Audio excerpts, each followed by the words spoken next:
Hello guys, welcome back to my YouTube channel. आज हम discuss करने वाले हैं इंग्लिश ग्रामर का टॉपिक पंचुएशन, जिसको हम डिटेल में जानेंगे। आइए देखते हैं। हम आपके सामने स्क्रीन पे डेफिनेशन दिख रही है, पढ़ते हैं। The marks used for dividing writing into the sentences and paras. इसका मतलब ये बोला गया है कि हम सेंटेंस के अंदर या फिर पैराज के अंदर ऐसे मार्क जो यूज़ करते हैं, जो डिवाइड करने में हमारी हेल्प करते हैं, उन्हें हम पंचुएशंस कहते हैं। कि जहाँ जहाँ पे हमारे ब्रेक लगता है सेंटेंस के अंदर, जहाँ हम रुकते हैं, उन्हीं मार्क्स को हम पंचुएशन के नाम से जानते हैं। आइए देखते हैं आगे। इन ग्रामर मतलब इंग्लिश ग्रामर के अकॉर्डिंग पंचुएशन क्या रेफर करती है हमें। तो इंग्लिश ग्रामर के अकॉर्डिंग हमें पंचुएशन ये रेफर करती है कि एक system of a symbols. Symbols मतलब यानी कोई निशान जिसको हम राइटिंग करते हैं, सेपरेट करते हैं सेंटेंस को, कोई वर्ड को इंडिकेट करते हैं, उनका मीनिंग, कोई उनके बारे में क्लैरिटी देते हैं, या फिर हम उनके बारे में कोई सेपरेशन मतलब उनको अलग करते हैं।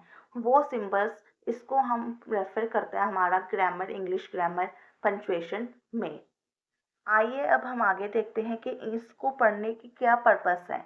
तो पंक्चुएशन पढ़ने में हमारी हेल्प करते हैं, अंडरस्टैंडिंग करते हैं रीडर्स को, उनके स्ट्रक्चर को, कि वो किस तरह से उनका मीनिंग को कैसे सेपरेटिंग कि राइटर कहाँ पर ब्रेक लगा रहा है।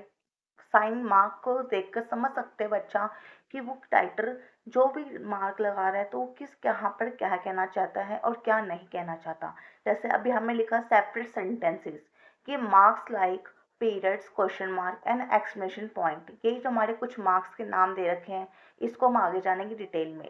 आइए अब देखते हैं हमारे पॉइंट को, जिसमें लिखा है कि इंडिकेटिंग पोजेस, मतलब हमें कहाँ कहाँ पर पोज देना है, यानी कहाँ कहाँ पर बच्चा रीडिंग करते वक्त रुक रुक कर बोलना है। जैसे हमारे कॉमास होते हैं, सेमी कॉलम्स होते हैं, वहाँ पर हमारे को हेल्प करते हैं ये इंडिकेटिंग पोजेस। नेक्स्ट पॉइंट है हमारा क्लैरिफिंग मीनिंग, मतलब हमारी क्लैरिफिकेशन मीनिंग देते हैं हमारे को ये पंचुएशंस। अगर ये पंचुएशंस हमें नहीं मिलते तो हमको क्लैरिफिकेशन मीनिंग का मतलब भी पता नहीं चलता कि सेंटेंस में क्या मीनिंग बोला जा रहा है या फिर हमें बताया जा रहा है।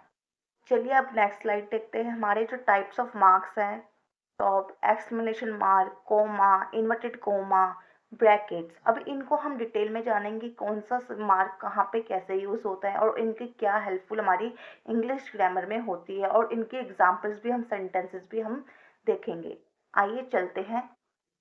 जो है वो है हमारा फुल स्टॉप, यानी पहला निशान जो हमारा फुल स्टॉप मोस्टली यूज़ किया जाता है, वो किस लिए यूज़ किया जाता है। पहले तो इसके पहचान कीजिए, ये एक डॉट की तरह होता है। मैंने देखा सिंबल्स क्या यूज़ किया, स्माइली। ये स्माइली क्या शो करती है कि वो सर्कल शेप में डॉटेड होते हैं और इनका यूज़ कहाँ होता है, ये होता है एंड ऑफ द सेंटेंस। मतलब जब भी हमारी बात कंप्लीट हो जाती है या फिर मैं कुछ बोलना चाहती हूँ और मेरी बात ख़त्म हो गई है, उसको एंड में यूज़ किया जाता है, लास्ट में फुल स्टॉप।